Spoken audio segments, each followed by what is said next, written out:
Animal Farm by George Orwell.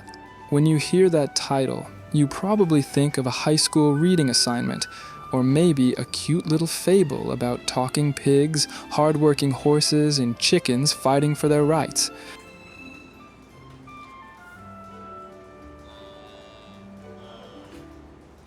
But trust me on this, if you're picking up this book for comfort or looking for a happy ending before you drift off to sleep, you are making a fatal mistake.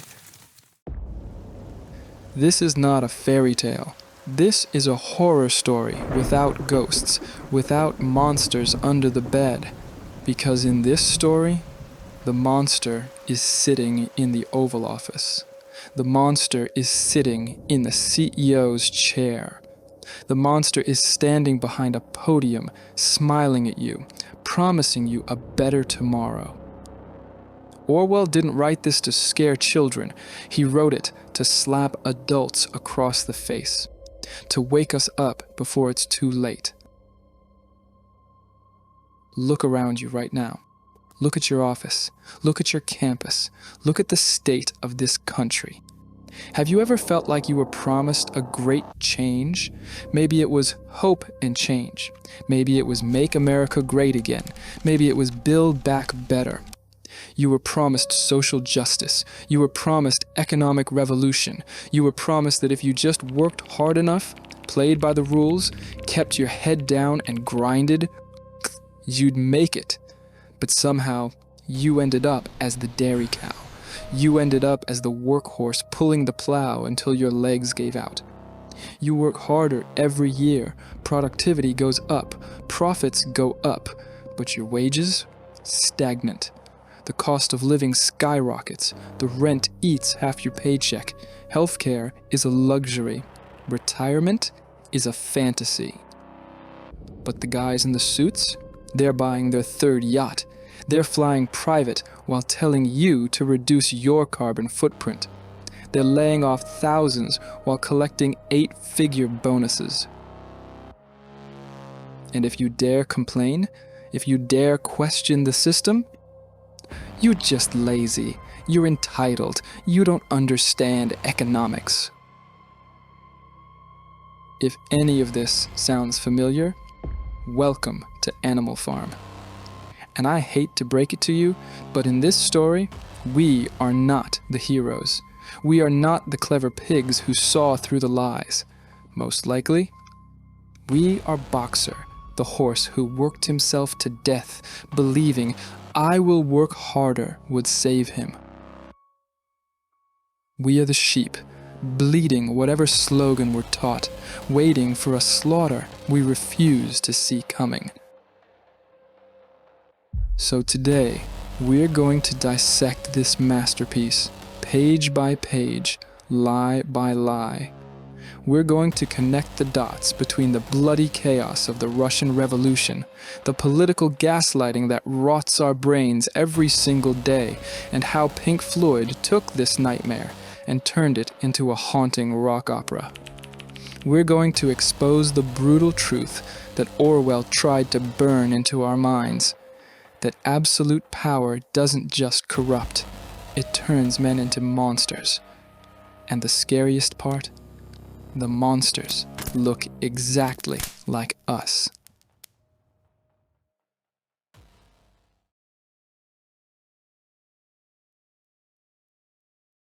It always starts with a dream, doesn't it? In the opening chapter of George Orwell's Animal Farm, we meet Old Major, a prize-winning boar, 12 years old, respected, revered, and carrying a vision that will change everything. Old Major isn't just a pig, he is a symbol. He is Karl Marx, the philosopher who dreamed of a classless society. He is Vladimir Lenin, the revolutionary who tried to make that dream real. One day, Old Major gathers all the animals in the barn, and he delivers a speech that sets the barn on fire. Comrades, our lives are miserable, laborious, and short. Is it not crystal clear, comrades? All the evils of this life spring from the tyranny of man. Remove man from the scene, and the root cause of hunger and overwork is abolished forever. It was a beautiful speech, the kind that makes your heart race, the kind that gave them chills. Old Major planted the seed of something he called animalism, a utopia where all animals are equal, no masters, no slaves. Now, here's where Orwell's genius shines. This parallels the Russian Revolution of 1917 almost perfectly. Picture Russia at the turn of the century. The people were starving, freezing, dying in endless wars. Meanwhile, Tsar Nicholas II and his family lived in extraordinary opulence, palaces dripping with gold, while peasants scraped for bread. Then came the Bolsheviks, led by Lenin, with promises that sounded like poetry to desperate ears: land, bread, and peace. 3 words, that's all it took to ignite a revolution. But here's the catch. Old Major dies just 3 nights after his speech, before the revolution actually happens, before he can see what his dream becomes. And this is where the dream begins its slow, terrible transformation into a nightmare. 2 young pigs step forward to take the reins, Napoleon and Snowball. Snowball represents Leon Trotsky, the intellectual powerhouse of the Russian Revolution. He's brilliant, he's a visionary, he's a natural speaker who can move a crowd to tears or to action. He's the guy with the plan. Snowball drafts the blueprints for a windmill, an ambitious project that would generate electricity, modernize the farm, and cut the animals' brutal work week in half. He studies, he calculates, he dreams. But then there's Napoleon. Napoleon represents Joseph Stalin. He's not a great speaker. In fact, he rarely speaks at all. He's not a genius inventor. He doesn't inspire anyone with grand visions. But he is cunning, patient, calculating. He doesn't care about the ideology. He doesn't care about animalism. He doesn't care about the animal farm or what it was supposed to represent. He cares about one thing, and one thing only: power. And so, when the moment comes, when Snowball stands before the animals, winning them over with his windmill idea, painting pictures of a better future, Napoleon doesn't debate him. He doesn't offer a counter-argument. He doesn't present a better plan. He gives a signal. 9 enormous dogs, puppies that Napoleon had quietly taken away months earlier and raised in secret, burst into the barn. He runs, he bolts through the door, he sprints across the pasture with the dog snapping at his heels, and he barely squeezes through a hole in the hedge. Snowball escapes with his life and is never seen again. In real history, Stalin didn't just exile Trotsky. He hunted him for years. Trotsky fled across borders, Turkey, France, Norway, until he finally found refuge in Mexico City. But even there, he wasn't safe. In 1940, one of Stalin's agents found him and executed him with an ice pick to the skull. But Trotsky was just one man. Stalin launched what history remembers as the Great Purge. Imagine this: millions of people, your neighbors, your comrades, your friends, farmers who had worked the land, soldiers who had fought for the revolution, intellectuals who had shaped its very philosophy, arrested, interrogated, tortured, forced to confess to crimes they never committed, and then executed, erased, as if they had never existed at all. Why? Because the leader was paranoid. Because anyone who might challenge him, anyone who remembered the original dream, was a threat. Orwell's message here is terrifyingly clear. In the game of politics, the man with the best ideas often loses to the man with the most guns.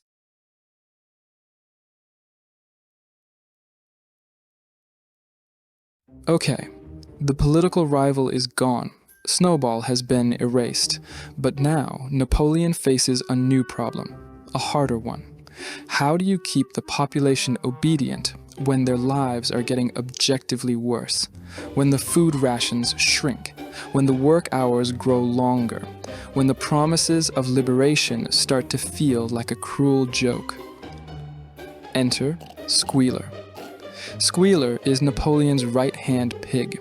He's plump, quick on his feet, and has this remarkable ability to turn black into white. In today's terms, he is the press secretary. He is the mainstream media.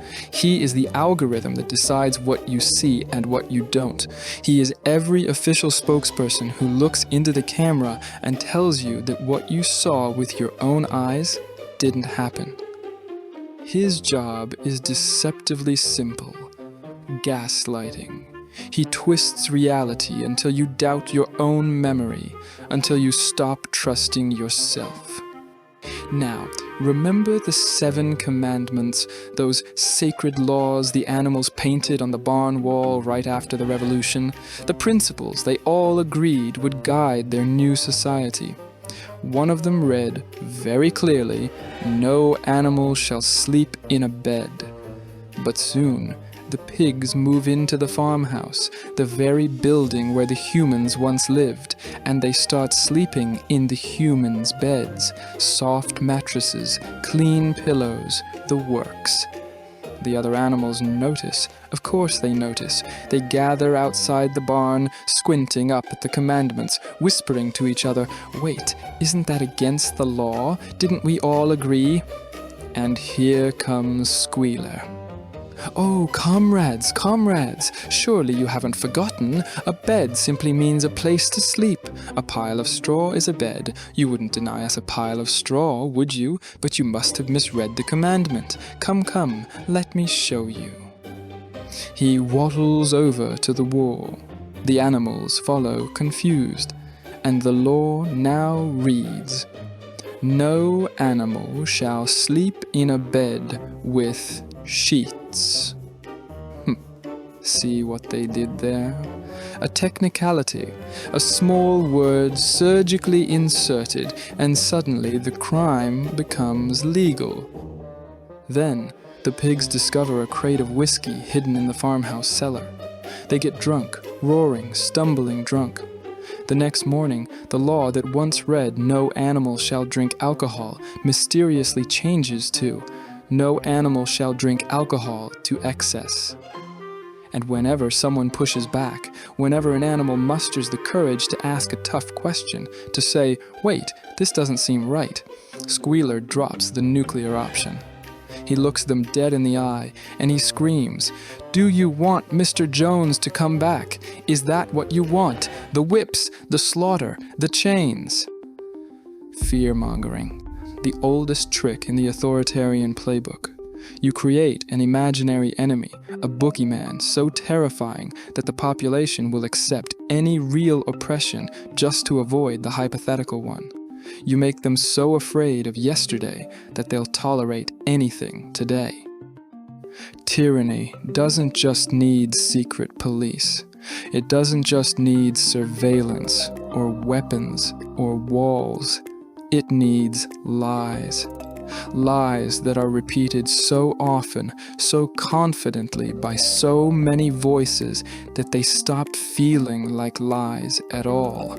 They become the truth, the only truth anyone can remember.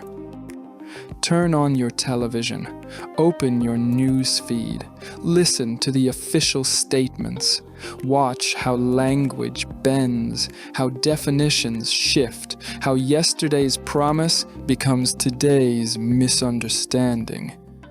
Does any of this sound familiar?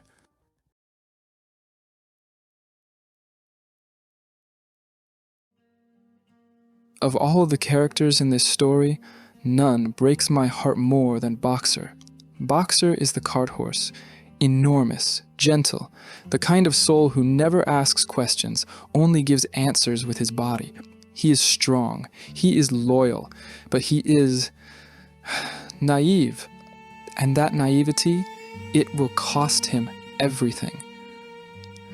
Boxer represents the working class, the laborers, the ones who clock in before sunrise and clock out long after dark. He is the backbone of the farm, and in Orwell's allegory, the backbone of any economy. He's the guy who believes that if he just hustles harder, if he just puts in more hours, the system will eventually reward him. Boxer lives by two mottos. The first, I will work harder. The second, Napoleon is always right. He doesn't question. He doesn't doubt. He simply trusts. When the windmill collapses, months of brutal labor reduced to rubble, Boxer doesn't complain. He doesn't demand answers. He wakes up an hour earlier. He hauls stones until his muscles scream. He works through pain, through exhaustion, through injuries that never fully heal. He gives everything he has to the cause, his strength, his youth, his health, because he believes, truly believes that his sacrifice matters, that it will be remembered, that it will be rewarded. Until one day, his body simply quits. He collapses in the field. His lungs are failing. His legs won't move. The pigs come to him. They speak in soft, reassuring tones. Don't worry, Boxer. We're sending you to the finest hospital in Willingdon. A van arrives the next morning. The animals gather to see him off. They wave, they cheer. Goodbye, Boxer. Get well soon. We'll see you when you're better. But then something strange happens. Benjamin, the old donkey who never speaks, who has watched this revolution unfold with tired, knowing eyes, suddenly starts running, screaming, pounding on the side of the van. Fools! Can't you see what's written on the side? The animals freeze. They squint at the faded letters painted on the van. Alfred Simmons, horse slaughterer and glue boiler. It wasn't an ambulance. It was the knacker's van. Napoleon, their leader, their protector, had sold his most loyal follower to a slaughterhouse for a few crates of whiskey. That night, the pigs threw a party. They drank, they laughed, they raised their glasses. Boxer was never seen again. This is Orwell's hardest slap to the face. He's not just telling a sad story, he's issuing a warning. In a corrupt system, your loyalty means nothing. Your sacrifice, forgotten the moment it's no longer useful. To them, you are not a person. You are an asset, a line on a budget, a number on a spreadsheet. And the moment you stop being profitable, you are disposed of. Boxer never saw it coming. He trusted until the very end. And that is exactly what they were counting on.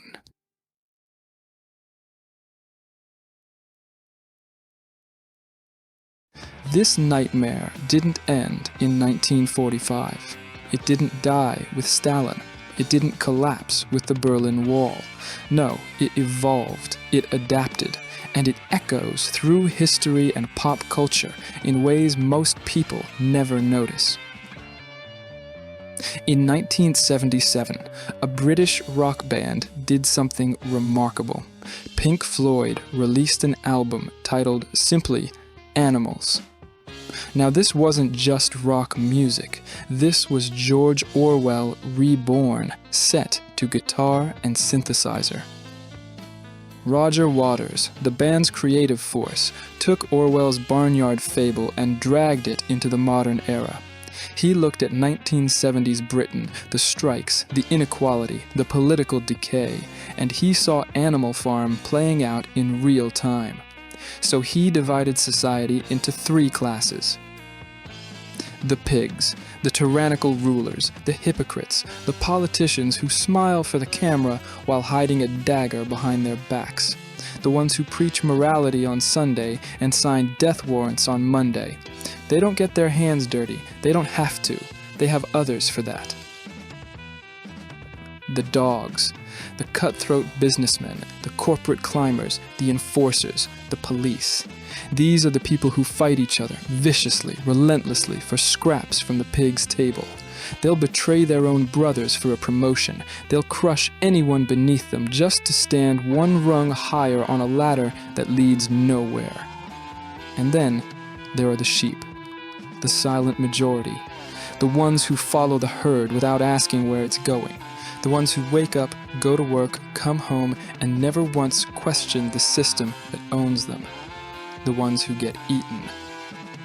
Waters put all of this into 17 minutes of music called Dogs, and buried in those lyrics is a line that chills me to the bone. You have to be trusted by the people that you lie to, so that when they turn their backs on you, you'll get the chance to put the knife in.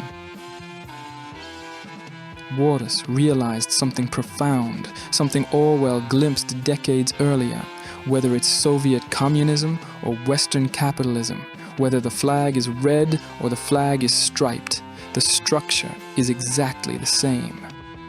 A few pigs at the top, a pack of dogs guarding them, and a hell of a lot of sheep at the bottom.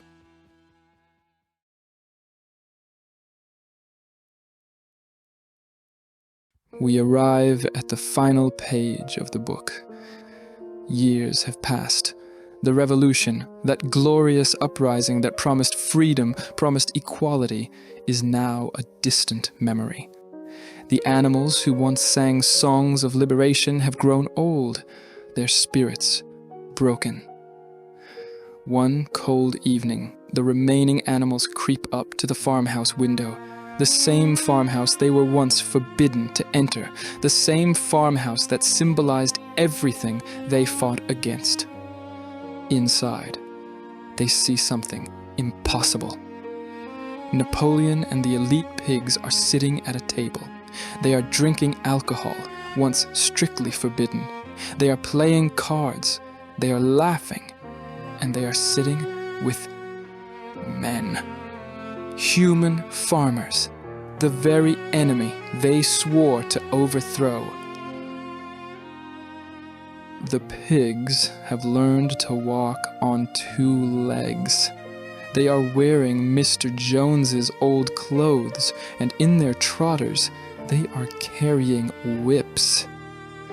The same whips that once cracked across their own backs. And on the barn wall, that wall where the 7 commandments once stood, there is only one rule left.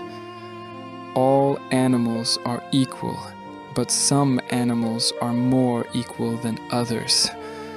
And as the animals looked from pig to man, and from man to pig, and from pig to man again, they realized something terrifying. They couldn't tell which was which. The revolution didn't just fail, it was devoured from within. The old oppressors weren't destroyed, they were simply replaced. New masters wearing different masks, speaking different slogans, but holding the same whip. So, why are we talking about this today? Why does a book written in 1945 still matter in our world? Because our world is full of Napoleons, leaders who promise liberation, then build cages. Our world is full of squealers, spinning narratives, rewriting history, telling us that what we saw with our own eyes never happened. The question is, who are you going to be? Are you going to be Molly, the vain mayor who ignores politics entirely as long as she gets her sugar cubes and pretty ribbons? Are you going to be Boxer, that noble, loyal horse who worked himself to death for a system that never loved him back, who gave everything and was sold to the slaughterhouse the moment he was no longer useful? Or are you going to be Benjamin, the old donkey, smart enough to see the truth from the very beginning, but too cynical, too tired to do anything about it? Don't be livestock. Read the book, study history, learn to recognize the Napoleons before they seize power. Learn to hear the squealers before their lies become the only truth anyone remembers. Because if we forget, if we grow comfortable, if we stop paying attention, history will repeat itself. And this time, it will be us sent to the slaughterhouse.